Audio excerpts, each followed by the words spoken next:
ready for the next battle.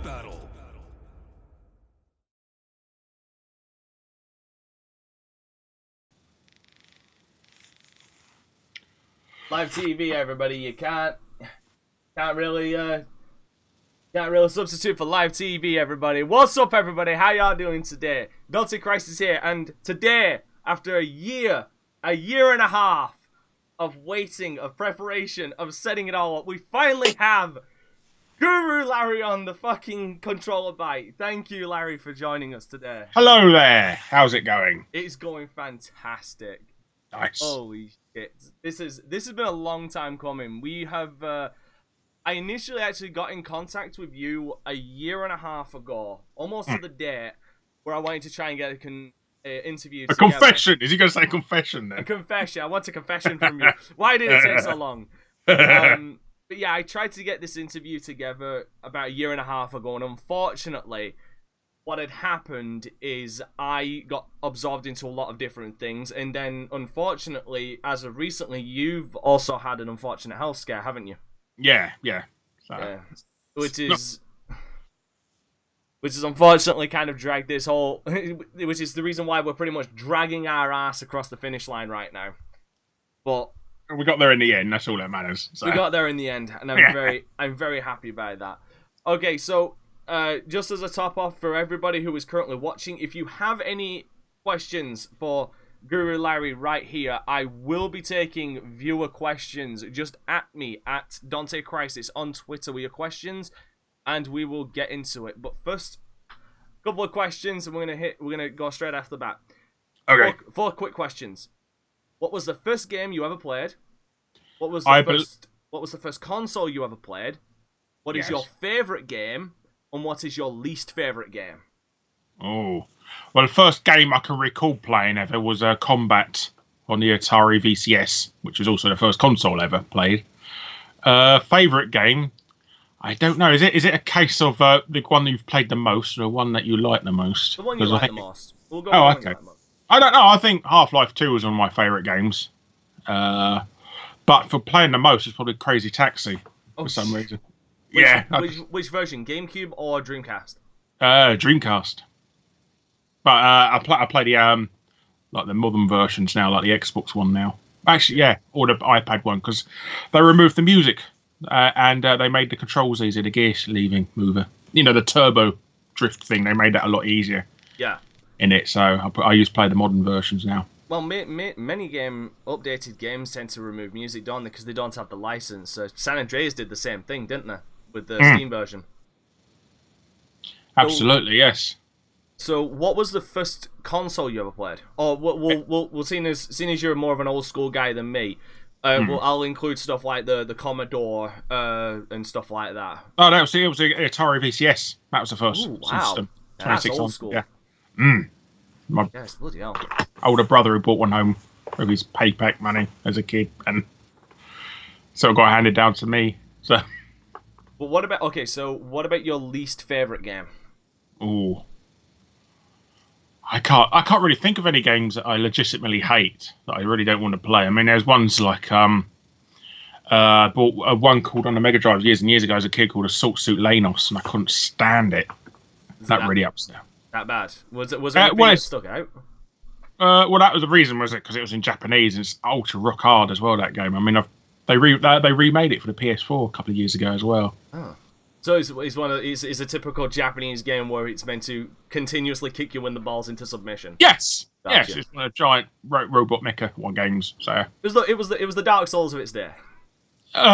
Well, if Dark Souls are written in a language that you didn't understand, yes. So well, yeah, you could just change the language over to Japanese, and then you wouldn't be able to understand it. Exactly. All right. Well, seeing as you're primarily a game dude as well, I'll ask you this one as well. Your least favorite console you've ever played? I don't know. I think the PS3 was pretty pointless as a console, considering it done exactly the same thing as the Xbox 360. So there was hardly, seeing many relevance of doing it apart from the exclusives. But aside from that, it was just exactly the same system as the Xbox, I felt. But I don't think there's any systems that I legitimately hate, really. Maybe the GX4000, because I kept breaking every 5 seconds. A poorly made console. What about the Atari 5200? I've got one, but I've never played it. Oh, it's So awful. it never came out over here as well. So that's another. Just to field that question for myself, because I recently picked, not recently, but I've recently started actually sitting down and playing it. One console I can say that I actually do have no love for whatsoever, despite the fact that it actually does have some really good games on it, is the Atari Jaguar. Ooh. Yeah, I got a boxed Atari Jaguar up there, and it came with Cybermorph. Oh. That is a terrible game. Where did you learn to fly? Where did you learn to fly? God damn it! I blame James. I blame James Roll for that. If it weren't for him, I wouldn't have started collecting. This lies squarely at James's feet. Nah. All right, so we're actually going to get into we're going to get into the initial, the proper initial questions, and this is actually the earliest point I could find about you. You actually started out as a manga and anime artist, didn't you? Yes. I done sort of redesigns for covers of game magazines and game boxes and stuff like that. So that's how I started off doing artwork. And that was for Bungie and Rockstar, wasn't it? One of them was for Bungie, yes. Which, do you remember what game that was for? Oni. Wow. So why do you still draw it? Do you still draw manga and everything like that? I've not done it for a while. I must admit I'm a bit rusty now, but I would like to get back into it. I'd like to. One of the things I've been wanting to do for years is start doing animation on YouTube. But I've probably missed the boat considerably on there. I wouldn't say you've missed the boat. I mean, if you love doing something, then just go ahead and do it. I mean, it's why most of us do what we do on YouTube, isn't it? Oh yeah, so it's incredibly time consuming as well. The only other thing. So. Oh yeah, totally. Was there any particular thing when you was drawing manga that you liked doing, like the process? What was your process in drawing back in the day? In what do you mean, the process? Well, when you say you did redesigns of box art and covers, basically censoring certain risky things that would be deemed acceptable. Yes, right, gotcha. So stuff like that. Yes. But did you do any other stuff outside of that work as an artist back then, or was it strictly for the games industry? I think I've done a couple of things outside, a couple of magazine covers and things like that. I'd done something for Aardman. They wanted to do a Shaun the Sheep anime at one point. And I'd done some character designs for that, but that never went anywhere, unfortunately. But it was fun to do. Shaun the Sheep anime. Yeah, because apparently it's really popular in Japan, and they wanted to do an anime version. That's strange. A Shaun the Sheep anime. That's interesting. Well, the thing is, you actually also didn't stop there. You were actually on TV as well. You were on I was. Yeah, you were on a couple of talking TV about programs. games a lot better. Yeah, talking about games is a lot easier than drawing them. Who'd you think? Who'd have thunk? Yeah, because I mean, as everybody can see right now on the stream, you were actually on a show called Kickoff. The Super Kickoff, but you were also on a TV. No, that was head to head. That was. Oh, right. Okay, so I was playing Kickoff. Oh, you were playing Kickoff. Sorry, my bad. Yeah. Yes, it is. It is a bad time. It is a bad time for that, Nitto. But yeah, you were on head to head. You actually lost, from what I was able to find out. You lost the first time. You won the return. Yes, I won 10 times on the return. Yeah, and you were actually runner-up in the Champion of Champions Grand Final. Yes. Apparently the game. Yeah, the game. Apparently, I've got written down. Games worked. You eliminated everyone. Yes. Yes, I think so. Yeah, I'm not too bad at games. I can tell. But yeah, like I say, everybody who's watching right now is seeing you in your younger years playing Kickoff right now. It's actually pretty interesting that even back in the day, like you don't see many of them now, which is unfortunate. But you don't see many gaming shows like this because you obviously had Kickoff. But even with the advent of like big esports like Overwatch and stuff, you don't really see TV shows like this anymore, do you, on TV? No, not really. No, it's a shame, really. Well, if you do, it's always endorsed by. It's always got like stand-up comedians instead of the public doing it, and I think that puts a lot of people off. Do you think that? Do you think that that's something that's missing for today's for today's geek culture, so to speak, is that like it's that TV show for like gaming and stuff. I think it's a shame that this generation's not going to grow up with anything like that. But then they've got the internet nowadays to watch instead, so they have got an alternate in respect. But it's a shame there isn't some big focus for everybody to watch a gaming thing anymore. Because I just look at it and I feel like what the game, when it comes to shows like this that you're on, again we're watching another one which is when you were playing a game with a spider. I've got this muted so I can't hear it. I can't remember which one that was. You had to get like it was Spider. It was called Spider. It was called Spider. Gotcha. Yeah. Right. You'd imagine that with gaming being so popular, again with Overwatch and stuff, we'd have like maybe because we did have it back in the day. We'll get into that later. You were actually a part of some of these TV shows. But obviously, with it all being on the internet, it's kind of already been done. But it's never since back in the day, it's never really had any mainstream presence on network television, which is why I'm really surprised there isn't like a dedicated channel now on something like Sky. Like a Sky channel or something. There's Geeks TV, but they concentrate more on esports. Well, that's what I'm saying, is like stuff like that where they do reviews, like bringing back the old school. Because if anything, I would turn around and say that given the advent of a lot of things now, we'd a TV show like what you used to be on would actually work better today than it did back then, because gaming is more accepted and taken, in a sense, more seriously. Yeah, well, back then it was considered like a kids thing, wasn't it? Really, exactly. Kids. So yeah, no, I agree with that. Yes. All right. So actually, speaking of these networks, these video game networks that you were a part of and that unfortunately don't exist anymore, I actually want to talk about the Game Network and your part of it, because that's when I believe that's when you met Wes, wasn't it? It was, yes. And Wes is what you consider Wes one of your best friends now, wouldn't you? Yeah, yes. He's a very good friend, yes. He also does videos for your channel as well. He does, yeah. He's a miserable sod as well, but he's lovely, yeah. So yeah, just walk us through the Game Network. How because did they approach you? Did you approach them? And how that all kind of snowballed? Actually, back in the day, there was a forum called Brit Xbox, and the guy in charge, the producer of it, posted a thing on there asking if anybody would like to become presenters on this Game Guru. And I think most people either thought he was a troll or messing about, so they made fun of him. But I legitimately wrote to him and said, "Oh, I'll have it a go." And I got the job because only one other person applied, and he couldn't do it in the end because he went on holiday. So yeah, basically I got the job because I was the only one who turned up. You were the only one. You were the only one to actually let her in, because everybody else thought he was trolling. Yeah, everybody thought he was mucking about, or Game Network was a terrible channel, so they made fun of him. You know, why would I want to stoop myself to going on that? And I did. Estimate for me. How many of those people do you think were icking themselves after they realised it was a real thing? Oh, at least 3. Oh God, 3 of them.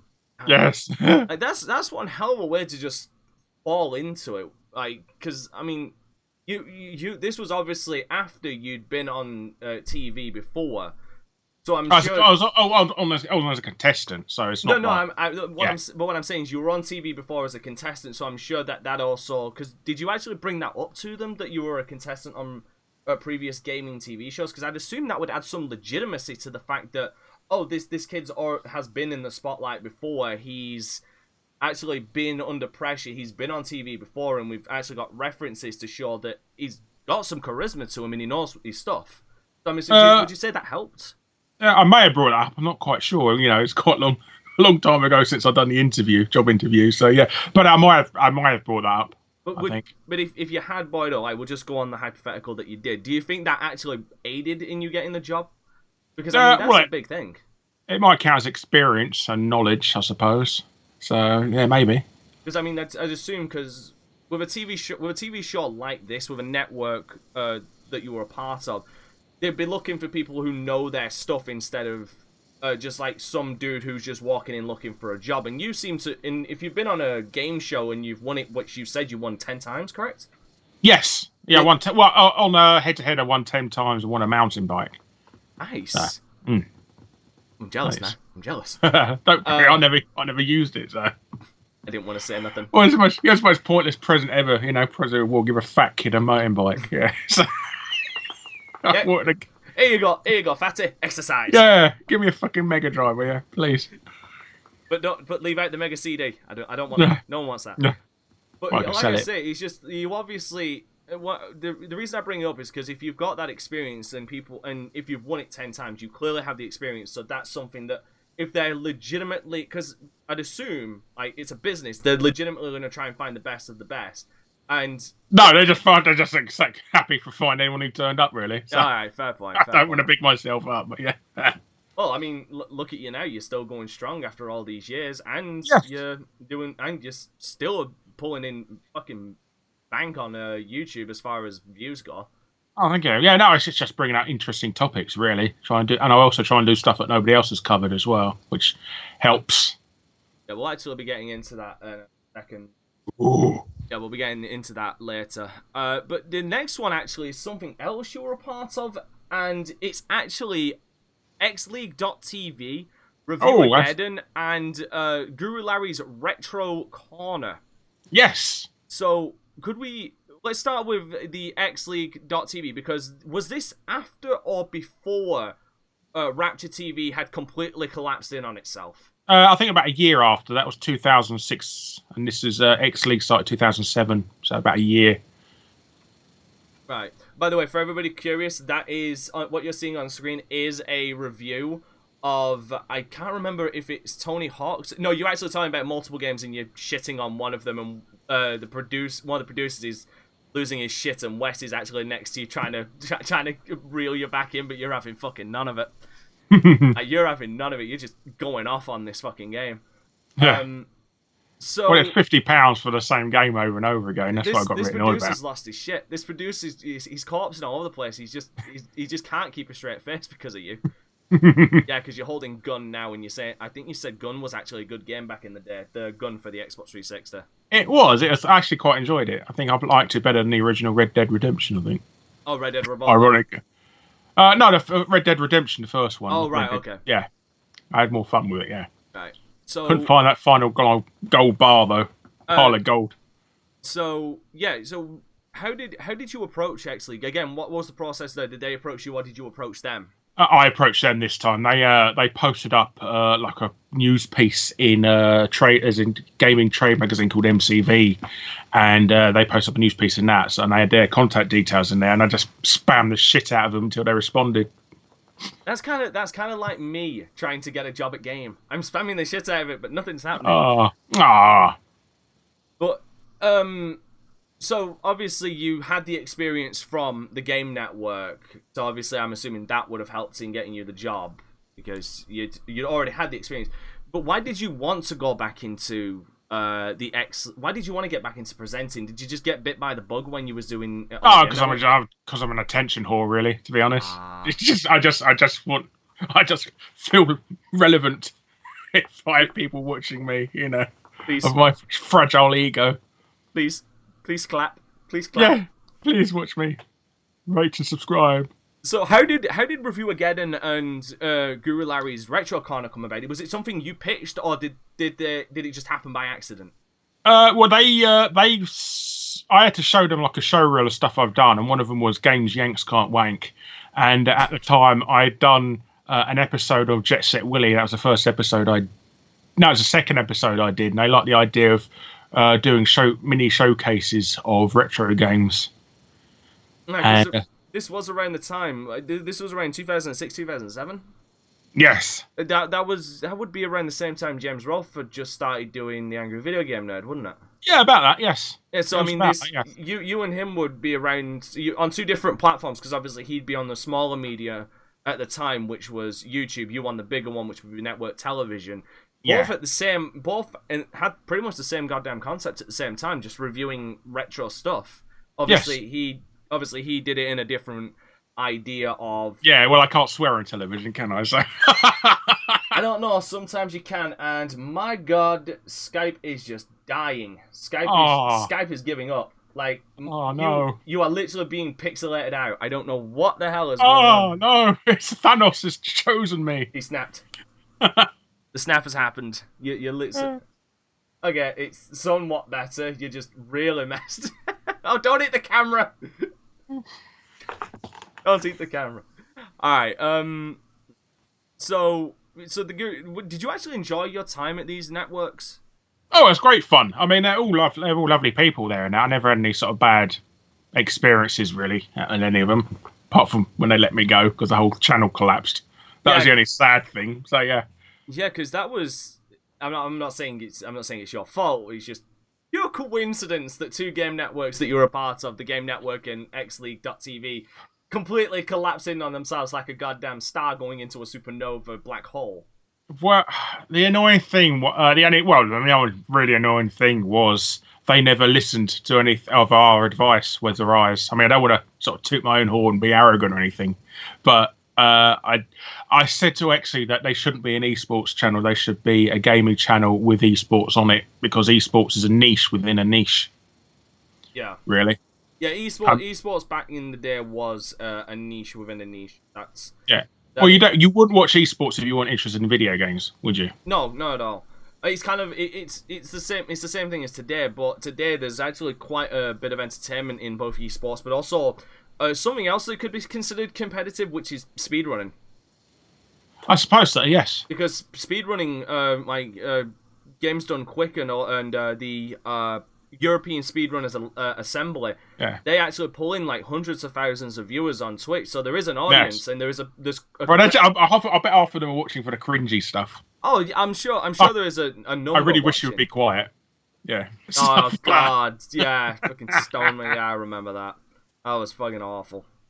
Rest in peace. You know he actually got ousted by the. He got completely ostracized. Like, I'm talking excommunicated from the fucking speedrunning community because he was cheating. Oh, is it that chibi guy? Yeah. Yeah. Okay. Wow. Yeah. He got caught using a cheat bot, and I'm gonna fucking strangle Skype in a minute. I know he got lambasted for shouting at his mum in streams and stuff like that. So. Oh God. So yeah, I mean, obviously today we are in a different climate. Do you mind just resetting your camera, please? How do I do that? Just turn off the camera and then turn it back on. You should see the camera icon. Okay. Goodbye. Hello. Hold on, just there we go. That's better. Ooh. Right. Hello. I'm back now. I know. Now, look at me. I'm smooth. All smooth. All in that HD format. So yeah, I mean, obviously today it's more the mainstream. I wouldn't say necessarily the mainstream media, but gaming is bigger now than it ever has been. Yes. So that's going back to what I was saying about the TV channel. Why we don't see any gaming news channels anymore is I feel like it would work because of the climate that we're in. That you have so many things. I mean, let's be fair. If you had a network, you could have news segments. You could have segments on esports. You could cover speedrunning, because that, like I said, there's so many different facet elements of gaming now that you could dive into. There's the tech, speedrunning, like I said, esports, the news. I feel like that would work. Would you agree with that? Yes. I'm not going to elaborate anymore. Yeah, well, it would work. I mean, I think it would have a hard competition coming from the internet now for people to legitimately watch and stuff like that. So how long it will keep afloat? Yeah. No, it would work. But I think I think the hook really more would be entertaining presenters. People want to watch for the presenters rather than the content, because you'll be able to get it anywhere. Yeah, that really. Is true. So they need to find something that's exclusive to them. Yeah. Well, I would turn around and say doing something like, take the concept of it being on TV and put it on YouTube. That could be really big. I mean, there are channels that do that, but I mean, imagine there's an idea for you. A YouTube channel. Come on for the interview, stay for the ideas. Stay for the ideas. No, it's just I'm bouncing these off of you because I'd like your reactions and your own thoughts on them. Okay. Like, that's the reason why I'm bouncing them off of you. A channel. I'm not your dad, you know.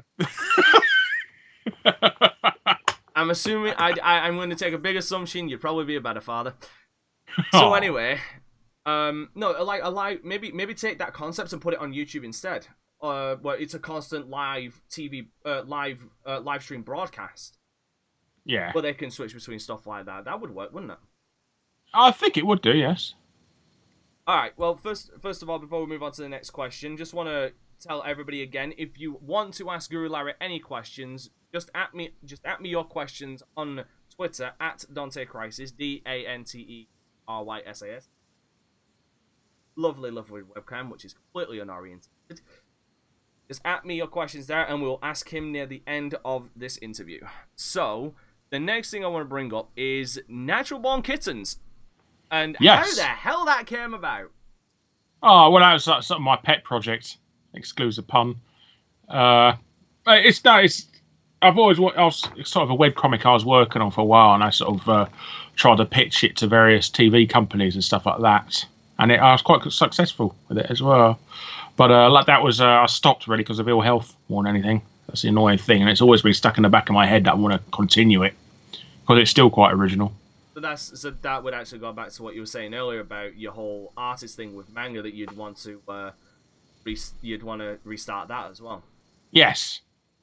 Because an interesting thing that some people might not know about, you actually approached Madhouse Studios, the anime company, to try and pitch them this as well, didn't you? I think it might have been Alastair who approached them rather than me, but yes, it was. That was going to happen at one point. Yes. Yeah. So anybody who doesn't know who Madhouse is, it is a very, very famous anime studio that has created shows like One Punch Man, Hunter x Hunter, Ninja Scroll. Like, they made a lot of good animes, and honestly, it's incredible that you actually were able to approach them about something like that. Oh yes, they were all for it as well. So why do you think it fell through? Was it just your ill health, or was it? It was a ill health and that, and I couldn't get it. I couldn't sort of produce the content in time, really. So, and the guy in charge retired as well, so that didn't help much either. So that is a shame. Actually, he moved over to Imagi Studios. The studio that made the Astro Boy CG movie and the Ninja Turtles CG movie. Oh, the TMNT. Yes, I'd actually like that film. That was a good film. It looked good as well for the time. Yeah, it's quite good. Yeah. So how did you meet Alastair Swinton? I think I wrote to him. I was trying to. Basically, I was originally having it produced by. Well, first it was Tiger Aspect, and then it moved over to Absolutely Productions, who make shows like Trigger Happy TV at the time. And when that fell through, I spoke to sort of Alastair. I found him on the internet and wrote to him, showed him all the stuff that's been happening so far, and he was quite interested. I will try and leave a description, because the website is set up with some of the Natural Born Kittens stuff on there, so I'll link that down below post, so you guys can go and check it out and go and show this man some love.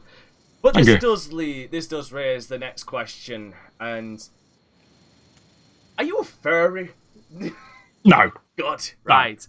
Because it's kind of the stigma on the internet that if you draw animalistic things, you are automatically a furry. I wanted to cover your base on that one, so that nobody came and asked you it in the future. No, I'm too poor to afford a fursuit. God damn it. Fair enough. All right, so I want to. Speaking of too poor, I want to. Now we're going to talk about your starts on YouTube. Like, how did all of that start? When did you officially start on YouTube? You have videos dating back over 4 years. In fact, it's longer than that. My Guru Larry channel is I opened that in 2005, I believe. Yeah, so you've been going for 2005. I was just saying that a lot of the stuff is over 4 years, and then we're going back even 5 years, 6 years. Like I said, you've been at this for more than 4 years. Is my point. Because back then you was doing just random stuff like the don't buy this stuff, where you were telling people not to buy stuff, just random yelling at the camera even more. God damn, look at that young Guru Larry right there. videos of you and Wes, because you've got all the Reviewer Geddon episodes up there as well. Hell, you got a Linkara discussion up there. Oh no, really? You? I only just noticed this myself. You and Linkara discussed Sonichu and Chris Chan. No, I wasn't in the video. Oh, I just re-uploaded it. God, I gotta play that at some point. That is getting a watch later. Thank you very much, Larry. I appreciate that, because that is gonna be interesting. But obviously you've been on YouTube for a long time. How did that start? It started when Wes and I left Game Network. We come up with an idea of doing mini reviews that you could watch on a mobile phone, and this is like long before YouTube existed, and video on mobile phones was just about starting. And basically, we approached companies like Game and that for to put this sort of a QL code thing on this, or a number they can enter in, so people can look at a review of the game before they buy it. But we spoke to some company, and we spoke to another company who was all for it, and they kept standing us up. So, and the videos we made, we sort of thought it would be a good idea just to stick them on YouTube for a laugh, and they done reasonably well. I would definitely say so. I mean, sitting at 350,000 subscribers. Yes, not bad. Not bad for all those years of work. Actually, it's pretty terrible for those years of work. Hey, dude, listen. Listen. You may have been at this for over 14 years. I've been at it for 5. I've been at it for 5, and I'm only at 500 subscribers. Ah. So you need to be more racist. I'm afraid you got to be more racist to be popular. I got to be more racist. I got to go after SGW. I gotta go. I gotta go after everybody. I just gotta shit on everybody. That's what I gotta do. So fuck you, Larry. There you go. I'm signing with you. Yeah. Alright, but so obviously during this time when YouTube started in 2005, there were, in the beginning years of YouTube, there were a couple of companies that actually started up. Well, a couple of websites like Screw Attack, Channel Awesome at the time. Actually, no, was it that guy with the glasses or Channel Awesome at the time? It was that guy with the glasses. It might have been, yes, because I think everybody complained, why is it all about Doug? Yeah. And then you had... I just didn't care, to be honest. But We'll get to that. I'm sure we will. But then we also had James Rolfe with Cinemassacre, who... I mean, the funny thing is, just to go on a tirade, which I think you might agree with, it's funny looking back at all of the original YouTubers who started all the way back then. James Rolfe is the last man standing at this point. You reckon? What? Oh, not including me then. No. I'm on about. No, I don't want to sound like a dick. It's just people who reached that level that became really, really recognizable, and reached the highest level that they could. Because I mean, Screw Attack is gone.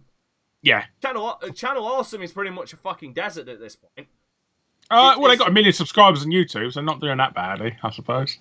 No, but I'm talking from a popularity and also from a what's the word I'm looking for? Well, I mean, let's use the example. How many people are now on there? It's what, you, Brad, and Doug. Yes. So I mean, it's not like it's doing its best.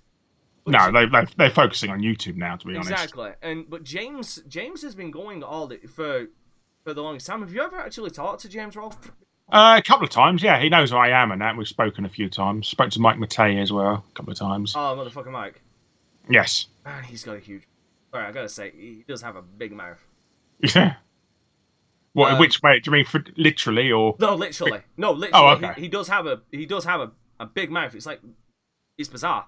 No disrespect to motherfucking Mike. But yeah, I mean, so what do you think it is about James that has made him... That's made him still relevant? So there we go. We'll use that just so I don't upset you even further.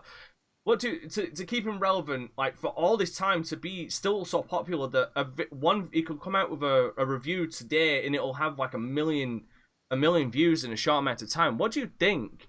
What do you think has made him this relevant? I think it's building up a fan base in the early days, and that's sort of kept him going. I believe. But I think it's just better quality and a lot of channels out there really as well. Do you also think it might be because James has been so open about almost everything about himself? Possibly, yeah. He's avoided drama as best he could and stuff like that. So Yeah, I mean, he's avoided the drama. The only drama that really was associated with him was the whole Ghostbusters thing, which honestly was blown completely out of proportion. Well, it was that. There was the Bootsy thing leaving, and also the Cheaterman 2 scam thing as well. He was involved with. I'm not familiar with with the Bootsy one and the Cheaterman one. Do you mind to elaborate on that one? Because I don't really know too much myself because I don't really follow him. But one of them, yeah, some guy, he promoted a scam for. He didn't know it was a scam. It wasn't his fault or anything. But the guy who was doing it, who asked him to be involved, and that was basically didn't have the rights to produce the game, even though he said he did and stuff like that. Got you. Mm.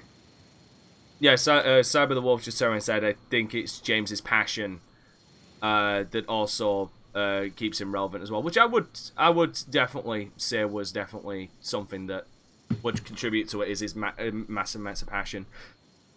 But going back to the original topic of these websites that sprouted up at the beginning of YouTube, you were actually attached to one of them, Screw Attack. May it rest in peace. Now that is no longer with us, has now become Deathmatch. Death Battle, sorry. Yes, and they fired Craig. And they fired Craig, yes, after Tom left. So every single people left. Yeah. So how did you actually get involved with Screw Attack? I think it was because of Wes, more than anything. He'd done a video of the launch of the Nintendo Wii in London, and Craig liked the video so much he asked me to put it on his channel, and he sort of asked if we wanted to be like a European side of their channel company. European correspondence for Screw Attack. Yeah, Screw Attack Europe. Yeah, that's actually pretty forward thinking for Craig. Actually, I'll admit. Yeah, well, yes, forward thinking. Yeah, but yeah. You sound like you have things that you want to say about that. I've said it a few times, and that. Well, we left because he didn't pay us. We thought, he was giving us like 10% of what he should have been paying us. Ooh. So you feel you got screwed out of your money? Or you yes. were screwed out of your money? Well, basically, we're getting like 100,000 views a video, and he was only paying us $20. Jesus. So, yeah, and that was then. He said, I can't afford it in future, and he was expecting us to do it for free at one point, even though we were getting loads and loads of views. Damn. So what do you know anything? So what did you obviously knew? You know Craig? Did you know Tom as well? Because I mean, yes. Tom was the guy who got me onto that guy with the glasses. Him and Benzai and Still Gaming Lee, I believe. Was this around the side? Yeah, was this still around when Blizzard Thumbs was around, or after its demise? Yes. No, this is long before. This was just when it was starting out. It's just when it changed its name because it used to be called Bored Shitless. Bored Shitless. Yes, but they renamed it to Blizzard Thumbs because they're a little bit more legitimate title. I think I actually like the name Blizzard Thumbs, and I was actually real upset when Blizzard Thumbs went down because I actually liked Blizzard Thumbs back then because it had quite a lot of good content on it. But I mean, we'll get into the demise of Blizzard Thumbs soon because I'm sure you might have a few things to elaborate on that. So yes. Why did you leave? What happened with Screw Attack? Why did the? I mean, obviously you said that you left because you didn't get paid. Yeah. But why do you think that? Why do you think that came about? Do you think it was just penny pinching at that point, or do you think? He just wanted all the money. He just wanted all the money. And do you think that's why it eventually all collapsed? God. Yeah, he got too greedy. He thought about the profit first and not what the other people. Really, that's why a load of people, and also because he didn't invite a load of people, mostly contributors, when he done the whole game trailers thing as well. He only brought James over when he could have brought over a couple of other people. Yeah. So a lot of people left because of that. Game Jew left because of that. Yeah, there was. I believe, and yes. Fair enough. Am I restarting your camera again? Oh dear. I know. I'm so sorry. I don't know what the hell is going on. Professionalism here at DanteCrysis' channel. Control Byte interview. Always professional. So, because I mean, back when I was watching Screw Attack, I only really watched the top 10s and James, and that was actually how I got introduced to James, and then that was my gateway to full-on YouTube at that point, and at that point I just... Oh. So, you actually have done a lot of different video formats, because you've done reviews, you've actually talked about products before as well. Yes. In so many cases, you still do today. Try unplugging your computer and plug it in. You still do talk about some products. You did reviews as well, but you don't do any reviews, or if any, or many at all now. You primarily go on topic videos and top lists. And obviously Wes also does videos on your channel as well, because he's recently uploaded the Abandoned Resident Evil, which was uploaded a month ago. His most recent video, should I say. Why did you change your format from doing the reviews and doing stuff like that to now doing discussion video? Well, not necessarily discussion videos, I'd say almost mini docs about topics in the gaming industry and top lists themselves. Well, it's just because it got views, really. I don't like doing reviews because they're only really relevant for about 2 weeks, and then the views just completely drop dead on it. So that's why. So I don't see the point of putting all that energy into making a video that only has 2 weeks a life schedule when I can make one that will last for years and years and years. Or evergreen, as YouTube likes to call them. Yeah, because right now, for everybody who's wondering, the video that is currently playing is Guru Larry's driver-free Drivergate scandal video, which was actually a really interesting deep dive into the whole Drivergate scandal, because Thank you. The scary part is how very fucking relevant it is today with today's gaming. Today as well. Yes. Half-baked products being released, but today they feel they're more justified because they can just patch that shit. And unlike then, they couldn't. So well, they could on the Xbox and PC version, but they couldn't on the PS2. Yeah. So do you also enjoy just doing these? Do you find these videos a lot more easier to do? I get a kick out of finding stuff that nobody's covered before, but they're a lot of work still. But I think it pays off in the end, really. Well, I mean, I don't want to talk bad about your work. I was talking about No, I love your work. No, I'm just sucking up. I'm damned if I do, I'm damned if I don't. I was more talking about from the aspect of reviews, because there's obviously, depending on how deep of a review you go, because I mean, you never really, your reviews didn't go massively long. A lot of your reviews were about 2, max 5 minutes long most of the time. Yeah, I don't see the point of going on, really. I've made my so point. you didn't deep dive. No. So I could imagine that a lot of these videos would be a lot harder to make, because you have to deep dive more. You have to do research. You have to verify your sources and stuff like that. So you obviously do it not because you find it easier, but because you just find it more fascinating, right? Yes, pretty much so. Yeah, I think uncovering something that nobody's seen before is quite fun. So, what brought about Wes onto the channel? Was it? I mean, he's obviously been on your channel before, but it seems like there's a possibility that Wes might actually be becoming a contributor to your channel in a solo capacity. He's given up for a while. He does this thing where he doesn't do too well, so he stops doing it. So he'll be back in a couple of years now, him. So, or he might try and do some editing for my videos or something. But yeah, I think he's pulled it in at the moment. It didn't do as well as he thought it would. I think that's more of a case, and this is, I don't know if you would agree, but it's because he's been on your videos before, but obviously this is your channel. I think it's something that would have to be it'd be something that have to be frequent for people to kind of get used to and start clicking on. Do you know what I mean? Yeah, like, a lot of YouTube channels is, I don't like this new guy, I'm not watching him, unsubscribe, stuff like that. Yeah, but yeah, a lot of people just like the same thing over and over. It's like Teletubbies. Again. You gotta put those abominations back in my mind. God damn it, Larry. Yeah, I think I should just upload the same video twice just to appease people. So. Oh. Alright, to the main event. Ooh. Channel Awesome. Yes. Channel Awesome. First of all, how did you get onto Channel Awesome? You said it was Tom that introduced you onto Blizzard Thumbs. Oh, it was being recommended. It was definitely Hanson Tom, Benzai, and Still Gaming Lee. It might have been somebody else as well, but yeah, it's definitely them three who sort of recommended me to be on the channel. And Mike Assured absolutely hates Stuttering Craig, so that also helped as well. Mike Mashar, he's the one who owns the site, right? Yeah, he's the guy in charge. Yeah. He hates Craig. Yes, absolutely despises him. Why is that? Why does I he hate can't. Manga? I can't remember the story. I know. Yeah, I can't remember the story actually, but I know he absolutely despises him. I think he had some bad experience with him or something, or they tried to pinch some of their cast onto Screw-Attack. They tried to steal Kaylin, Mars Girl. I remember that. Oh God, Mars Girl. Mm. So, I mean, that's damn. And Benzai they tried to steal. Honestly, at that point, at the time, I mean, obviously, we know how.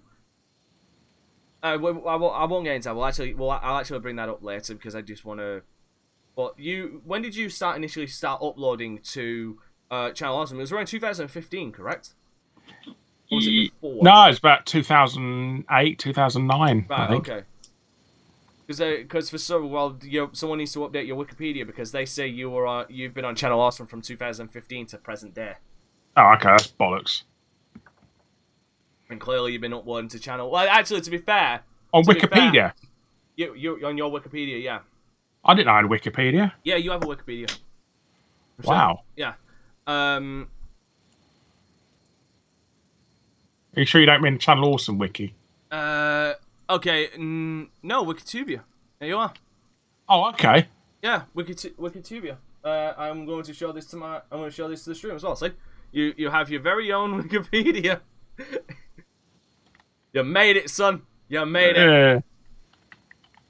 So, but yeah. So I think I understand what's going on. Is the fact that they're going off of the Channel Awesome name. No, they're not counting in when it was that guy with the glasses.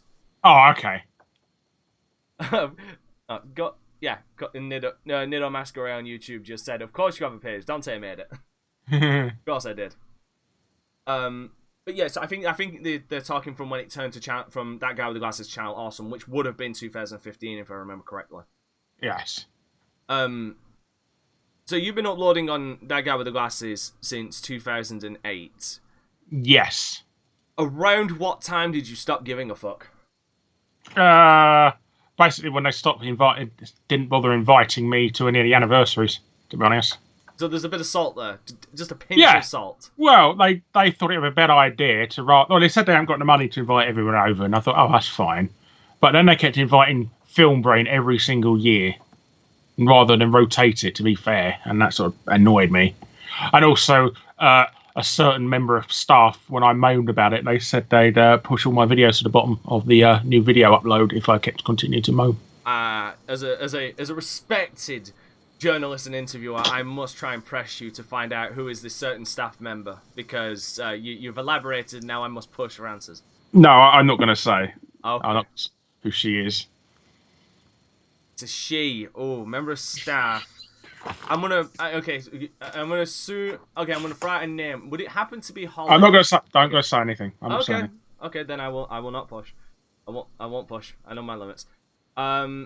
So yeah, so you didn't get invited to any of the anniversaries, but no, it's kind of funny because Film Brain was invited to many of them. Do you think it was more of a popularity thing, or do you think he was just on better terms with everybody?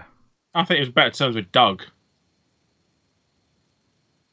I've got nothing against Film Brain. I really like the guy. It's nothing about him personally. So I'm good friends with him, and absolutely nothing against him whatsoever. Gotcha. And if they kept asking me every year, I'd take it as well. Yeah. Hey, it's a free trip to the States. You can't. Yeah. It's a free holiday. There you go. It's a free holiday with a little work. But then again, from what you heard about a lot of what went on, on the sets, like with Kick-Assia, Suburban Nights, do you really regret not being invited from how much of a goddamn shit show that it reportedly was?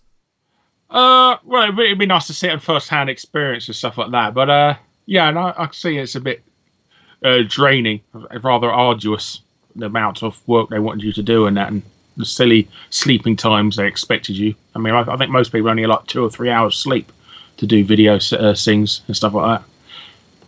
Is there any members of that guy with the glasses that you would consider friends or that you actually like? There's certain members I think are absolute pieces of shit. Any names in fucking particular? hope they die in a horrible fire. But apart from that, is there anybody we happen? Is there any? Again, I'm assuming no names or. Todd in the Shadows and Kyle Calgreen.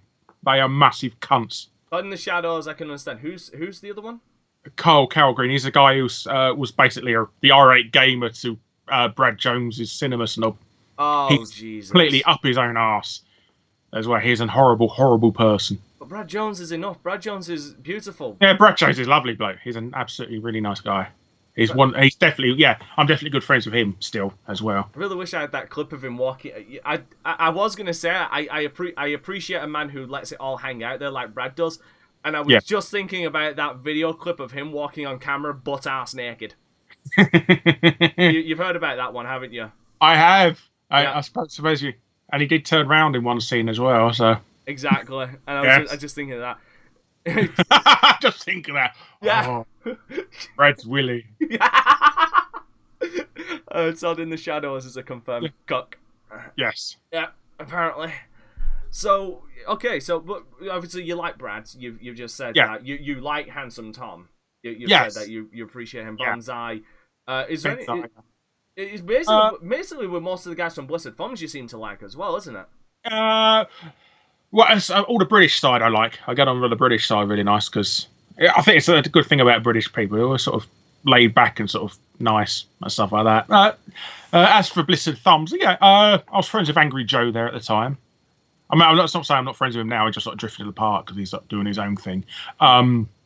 Some guy on there, I've forgotten his name. He tried to screw me over for getting review copies once. Now, to be honest, I was about to say, as far as screwing over of review copies, that actually leads into I wanted to talk about Blissed Thumbs and its demise, because Blissed Thumbs was basically what tried to be an alternative to Screw Attack. From the outside looking in, it wanted to be a more laid back, grounded alternative to what Screw Attack was, and then they partnered with Channel Awesome, that guy with the glasses, and then it eventually got bought out, didn't they? Or did they merge? I can't remember what. I think they got absolved back into. No, I don't think they were a separate site, were they? I can't remember. I think that guy with the glasses created it because they had so many gaming channels on their thing that they pushed them over to this new website. Unfortunately, nobody watched it. Nobody watched stuff on Blissed Thumbs video wise, so they brought them all back. Well, they brought all the decent, all the ones that are popular back anyway. Because they didn't really do a good job of advertising Blissed Thumbs at the time, did they? No. Because a lot of people just don't like going on different websites to see the same content as well. Yeah. Because because a few things that was said about Blissed Thumbs as well, not necessarily about Blissed Thumbs, but the people who ran it, is a lot of the people at Blissed Thumbs were getting fucking screwed out of review copies and consoles. Like they were promised things that were never delivered. Did you hear anything about this? Only from the reports and stuff. They never spoke to me because the writing side and the video side were two separate entities, really. They sort of never really merged, crossed over or anything. So I think it was the writing side that had all the problems with review copies and stuff like that. Right. So, and obviously, unfortunately, Blissed Thumbs completely collapsed and got absorbed back into Channel Awesome. And and before recent events or recent-ish events, a lot of those content creators had already left and had gone on to other pastures at that point. But that actually brings us to modern day, where it pretty much turned into a battle royale on how many people could get the fuck out of Dodge quick enough. Yeah, it's a reverse battle royale. Yeah, it's a reverse battle royale. Who the fuck can get out first? And now, as it stands, the last time I checked, it is Brad Jones, Doug Walker, and yourself. Yes. And I would like a definitive answer. Why the fuck are you still there, my man? I don't know. I just think it's cool that I'm the only one left. You know, I get to turn the lights out. You close the door and turn the key on the way out. I just thought I spent years and years on there. Nobody knew I was on there. Nobody bothered with me. Nobody wanted to do collabs with me, and I'm the only one there left. God damn. So is your ultimate goal to be the last man standing? Yeah, I think so. I think it'd be funny. You're doing it. Yeah, Kofko says asked. You're doing it for the memes, correct? Yes. Yeah, I got loads and loads of subs on Twitter for that. I shot up about 10,000 followers just because of that drama. So that was good for me. So yeah, it's it's goddamn insane how it left, but Channel Larry. But Yeah. like whatever, it's absolutely hilarious because over a week's period, it went from a bunch of fucking people to then slowly and then suddenly a big giant nosedive off a cliff. And when you click on it now, it just says your name, Brad Jones, and Doug Walker. And from I know. And from how I see it, we've only Well, I posted up a thing on Twitter and that 2015 they had 137 contributors. 7 contributors. Yeah, and now they got two, none outside. Yeah. Do you think there's any recovering for Channel Awesome at this point, or do you think it's? Oh, well, they've recovered. They've recovered on YouTube easily. The thing about being popular on the internet, you can do the most nastiest things possible, and people are still subscribed to you. Yeah. That's the thing about the cult of personality. Yeah, I mean, you can think of hundreds of people on YouTube who've done really horrible things and that. Oh, they lose subscribers and that. They get them back eventually. I mean, look at the Fine Brothers trying to copyright the word reaction videos, and that they lost like pretty much 500,000 subscribers. They've gained them all back in like less than a year. Yeah. No, and then there's also just a more extreme case of that. There's also the Logan Paul thing showing a fucking corpse in the suicide forest in Japan. And when anybody else would have been banned, but he just got a slap on the wrist. Don't just stop showing corpses, Paul. Yeah, it is kind of sad. All right, so I think we're gonna quickly move on to viewer submitted questions. Again, everybody, I'm gonna ask this first one, and then I'm going to, if you want to ask this man, Guru Larry, any questions, he's willing to ask any questions, I'm sure. Yes. Apart from, what is your credit card number? I'm not answering that. What is your national insurance number, Larry? Yeah. I need to know. What's your phone number? Just. Well, you could get that if you're a girl. But... Just. If you want to ask him any questions, just at me on Twitter at this name, and I'll ask him your question. But I have one from Cyber the Wolf 14 on Twitter. Oh yeah. What do you think of the new generation of game reviewers on more independent ones, like Some Call Me Johnny? Well, personally, I think Johnny's a really nice guy. I do like. I spoke to him a little bit, but he's like I say, he's a nice guy.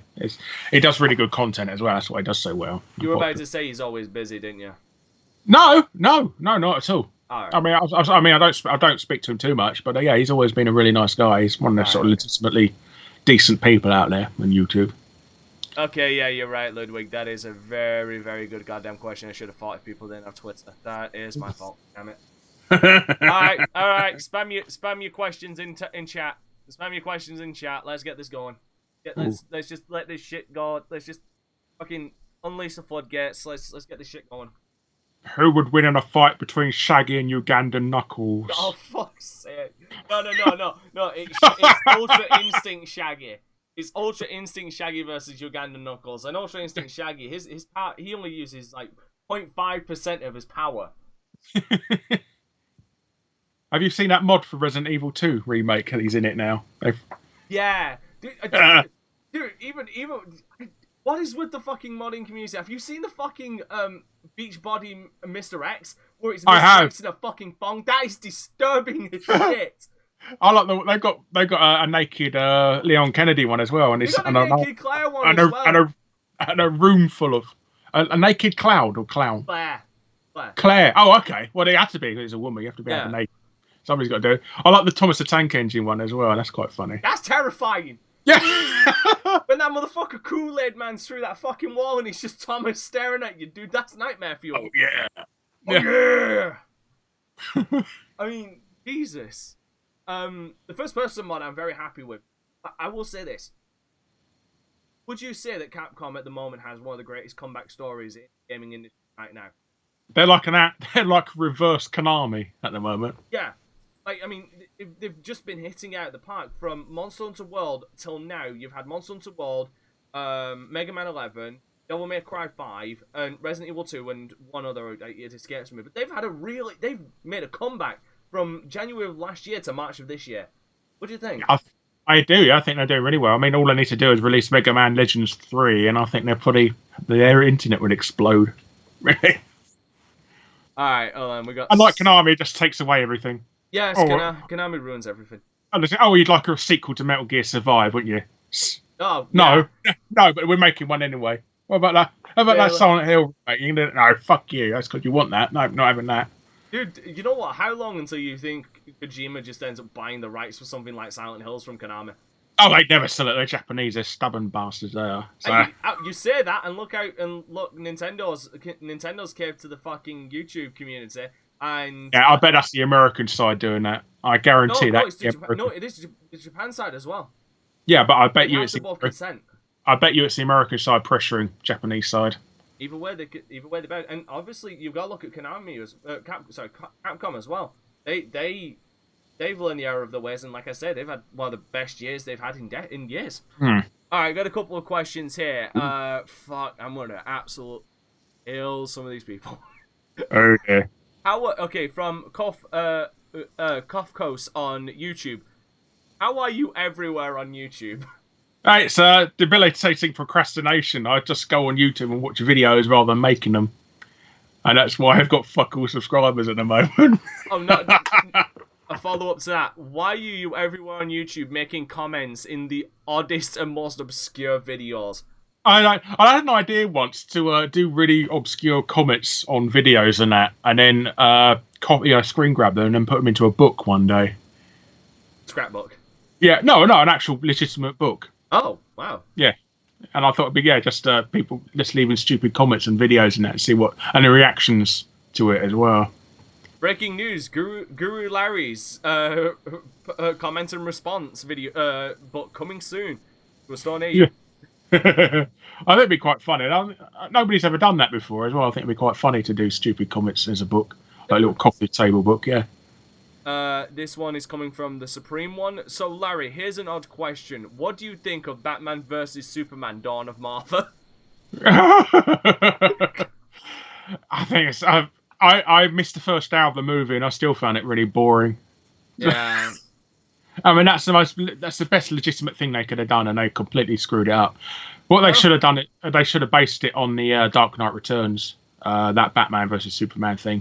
I think that's kind of what they tried to do, but they tried to make it. They've done the armor thing from it, didn't they? Yeah. Yeah. No, and by the way, you turn around and say that's the most legitimate thing they couldn't screw up. No, Justice League was the one that they couldn't screw up, and they somehow did.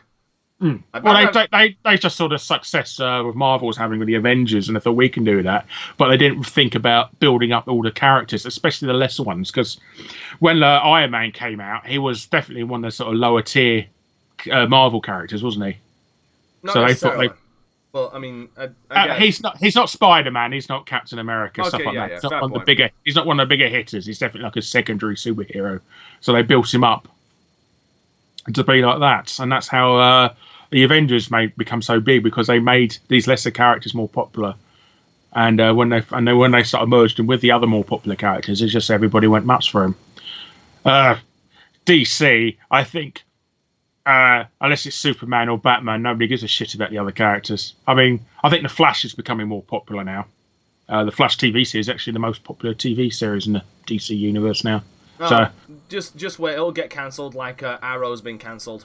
Arrow and Supergirl's been cancelled.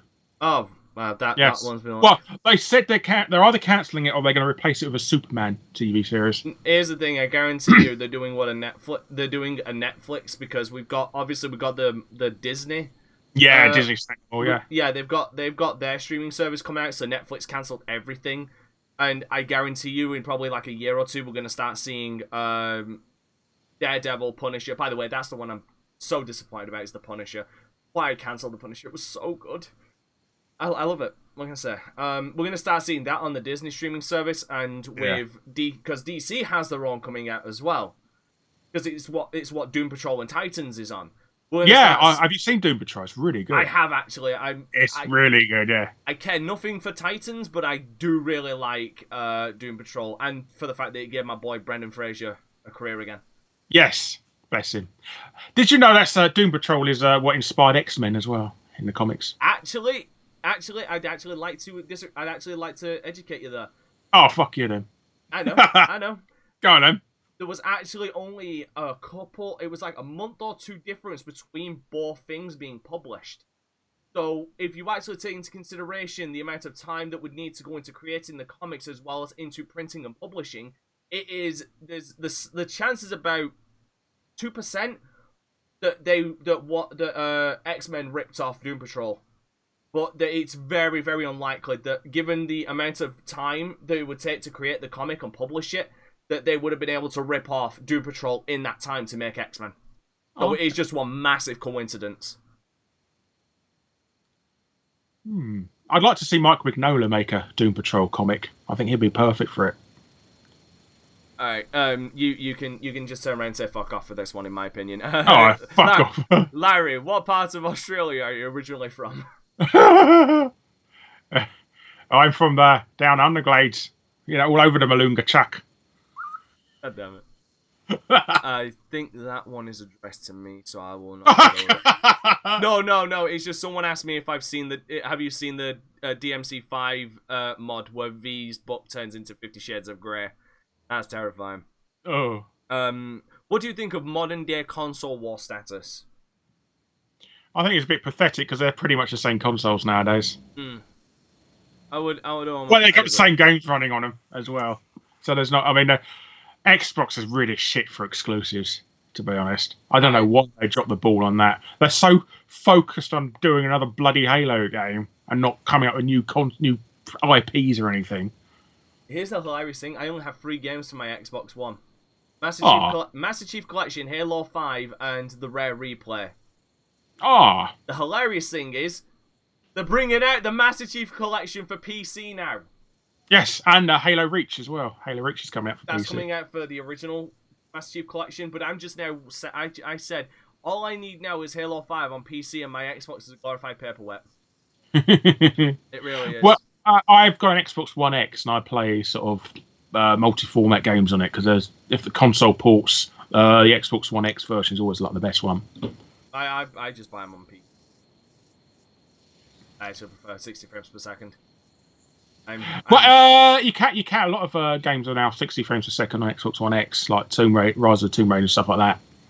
Yeah, I was about to say that's one thing that I'm so glad that they're moving away from. They're moving away from that stupid fucking idea of just trying to get 4K and moving towards the more sensible 60 frames per second. Well, a lot of games, there's an option to either play the game in 4K at 30 frames a second or 1080p at 60. Resident Evil 2.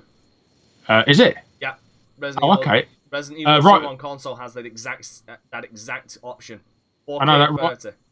Yeah, Rise of the Tomb Raider's got that as well. And it's also got a thing for HDR as well, if you're into that sort of stuff. Is there much in to HDR on PC gaming? Alright, don't forget Dragon's Dogma 2. Dragon Dogma 2 in 3 years. Alright, and I think this is going to be the last viewer. Oh, wait, hold on. Oh dear. Someone else.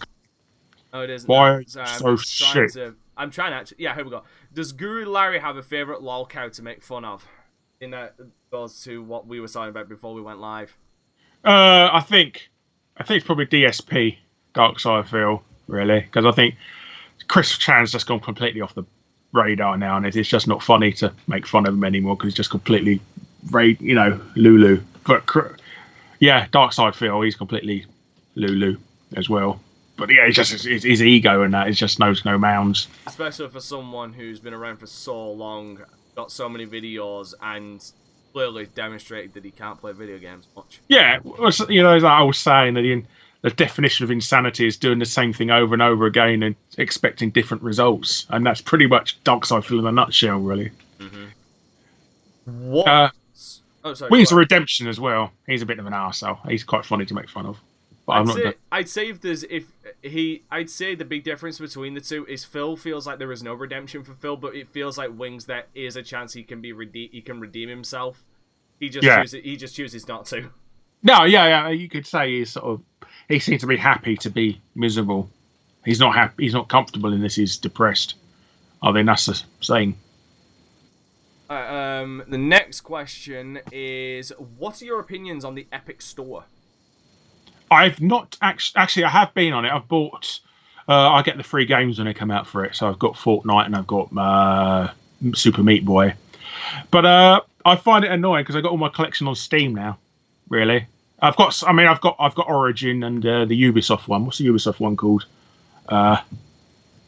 Uplay, Origin, Steam. Uplay, yeah. Fuck Uplay. The problem with Uplay is the fact that you can just buy near enough every game that's on there on Steam, but you still need to go through Uplay. Yes, it sounds a bit like the Microsoft games as well at one point, wasn't it? Everybody moaned about that. You have to go through the Windows Xbox app or something. The fucking gatekeeper of Ubisoft games. I don't mind having games on different portals now. I mean, I've good old games as well. I got that as well. I bought some games off there recently. But no, it's annoying that you can't have it all under one thing. But I do approve of having competition. I mean, Steam has been so domineering over the last 10 years that they've sort of owned the industry in that. So if they've got rivals coming out, that means we'll be getting more cheaper games because there'll be quite a rivalry. So, and that's only good for us. I think one of the things he was also elaborating to, what Index was elaborating to, was the fact that it has so less features than Steam, like a refund policy, a chat system, and stuff like that. I think he also meant, what is your opinion on the things that it's missing compared to Steam? Well, I think they'll definitely be coming in at some point. It's very early days, so I definitely think this time next year we'll have features like that. So you think that the reaction everybody's having, because recently, what game was recently announced that it's going to be Outer World? That's it. The new Obsidian game that's coming out. That's going to be exclusive to the Epic Store, and people are losing their shit. Do you think that's justified or not justified anymore? I think it's a bit sad that they get upset that they can't have it on Steam and that. I mean, there's loads of exclusive games on good old games. You never see anybody complaining about that. Yeah, but one game I specifically go out on there, because just from experience, is The Suffering. That's the only place you can get it, unless you get a disc copy. And then you won't be able to play it because it hasn't got the drivers for the modern PC. No, you can play it. I've done it. Oh, okay. Yeah, The Suffering and The Suffering Ties That Bind, both fantastic games. Oh, wow. Underrated. All right, Ludwig. I'll do this, but you owe me. What does Larry think about the Kick Vic situation in regards to Looper and Mars Girl's pattern of starting outrage mobs just to be the head of them? You do. I will leave this to your discretion. Yeah, I think she's seen quite a bit of backlash from that now. I think it's a bit unfair to attack somebody without true evidence, really, especially since he's getting a lawyer now. So if you're going to accuse somebody of sexual harassment and sort of being a pervert, you do need a concrete iron evidence for that, because that is really sort of shaky ground. Yeah, that's like walking across that proverbial rickety bridge. Yeah, and if he gets a lawyer involved, that you're pretty much screwed, unless you can absolutely got an iron accusation, iron cast proof. All right. So yes. Well, I asked, and now that motherfucker, now he owes me. So thanks, Larry. Don't worry, there's still. Yeah, there's actually one thing I wanted to bring up to you, just your opinion on it. When the Epic Store was announced, me and a few friends were discussing it, and I said, with the way that the PC game industry seems to be going, you've got Origin that's owned by EA. That all of their exclusive titles are going there. You've got Activision with Battle.net, where all of Activision and Blizzard stuff is exclusively going there. And you've got Uplay, where even though Ubisoft stuff is on Steam, its main gate is Uplay. Yeah. So really, all that's really going on Steam is stuff like CD Projekt Red, some other companies, but it's mainly the independent scene. Well, you got stuff like Capcom and stuff like that, putting stuff on there. Oh no, well that's what I'm saying. You've got a few publishers, but not as many as there used to be. Like if we're talking ratio, like the indies outweigh the AAA games at the moment on Steam by a wide margin, because of the fact that there's so few now being released on Steam, because they have their own portals. Like I said, Uplay and Origin. Do you think that this is going to end up becoming a war of the independent scene between Epic and Steam, or do you think there's still going to be that AAA game factor? I think, publishers are doing it because they don't want to give Steam 20% of the ad revenue, really, do they? Or 20% of their cut. So that's why they're doing it, for their own thing. Now, probably they also want more control over their software and not let Steam dictate it. So I think, basically, they're just turning into virtual consoles, these systems now, aren't they? So you got like a PC in that, but it's got your own virtual sort of. If EA made a virtual console, it'd be Origin and stuff like that. Which is a shame, really, because I wish these sort of things would appear on consoles, because I think the virtual copies of games and that, digital copies of games, are just way too expensive on console, and I wish we had the same thing on there. But, like I said, it's going to be annoying, because we're not going to be getting any sort of price competitiveness if they're going to be sticking it on their own servers, systems, operation, whatever you want to call it, platforms. Fair point. So yeah, that might cost us in the long run. It's most likely going to cost us. The consumer always suffers when a fucking war goes out. There's always civilian casualties during a war. Unfortunately, we're gonna get we're gonna get dicked over for it. All right, last question: how do I cure my addiction to Red Dead Redemption 2? I don't know. Play Far Cry New Dawn. There's your recommendation for Guru Larry. All right, Guru Larry. Thank you so fucking much for coming out. I do. That was a really shit answer. I'm sorry. Dude. Again, thank you for doing this interview. Oh, you're very welcome. Yeah, thank you for having me on. Appreciated. And for all you guys out there, thank you for coming out and watching. This has been the first live Control Byte. I hope it's not going to be the last. But with all that being said, thanks for watching, everybody. I'm DanteCrysis. Goodbye. Signing off, and I'll see you next time. Bye-bye.